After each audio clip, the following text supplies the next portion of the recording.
انا زعلان يا رماني. ليه كده؟ زعلان انا دلوقتي.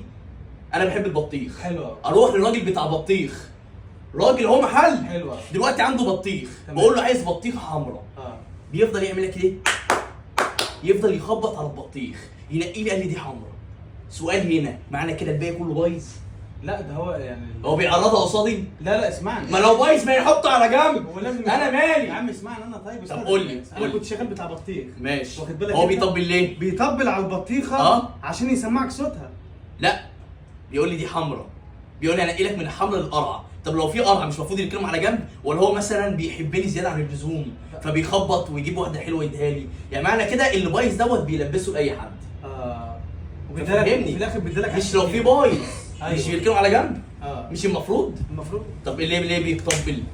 والله حكم شغل انا من ساعه ما اتولدت لحد دلوقتي وانا فعلا. انت فكرت في الفكره انا دي؟ ما فكرتش بصراحه. طب دلوقتي انا دلوقتي فتحت دماغي للموضوع ده. بس انا عايز اقول لك على حاجه. هو بيطبل ليه؟ هو بيخبط على البطيخه أيوة. بتطلع حمراء. ماشي. لو طلعت قرعه بتاخدها؟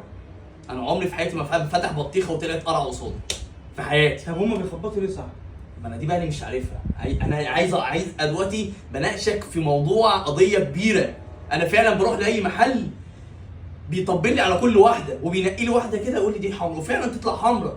طب والباقي بس طب لو حاجه بايظه مش المفروض يركنها على جنب؟ المفروض. انا بلاقي اصلا عنده شويه بطيخ كده على اليمين بعيد. حلو. اكيد واحد اكيد طبل قبل كده. بس انا لقيتها صح. ايه؟ هما بيخبطوا على البطيخه فبتطلع، هما عارفين الحمراء من القرعه. اه. فلو في واحده قرعه وبيركنها لك على جنب مستناها تحمر.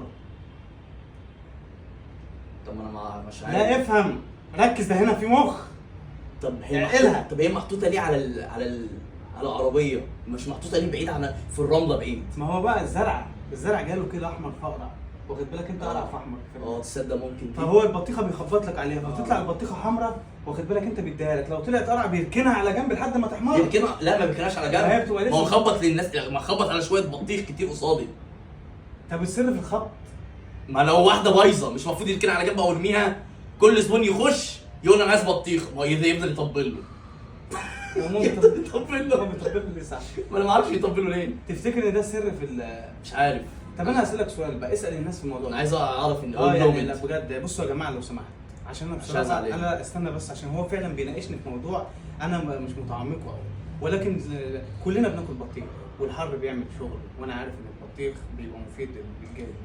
ليه بيخبطوا يا رماني؟ ليه بيخبطوا؟ ليه بيطبلوا للناس؟ ليه بيطبلوا للناس؟ ليه بيخبطوا وبيفتحوا كده اهو ويروحوا عاملين كده؟ لا خد بقى التقيله. صدقني يا رماني ما بكدبش، انت عارف ليه ما بكدبش؟ حلو. مره قلت الراجل كان بيطبل بيقول لي دي حمراء، افتحها لك على السكينه قلت له لا انا عايزها كده. حلوة. رحت بيها البيت لقيتها حمراء. تاني يوم رحت لواحد تاني طبل قال لي دي افتح، قلت له لا، قال لي افتحها قلت له لا ما عايزها. حلو. يعني معنى كده هو عارف انا ده. عرفت ليه بقى؟ بيكون في صغير وفي كبير شويه، فالكبير شويه دوت لابن عمه لابن خالته تقريبا، فيقول لك لا دي قرعه خليك دي حمراء.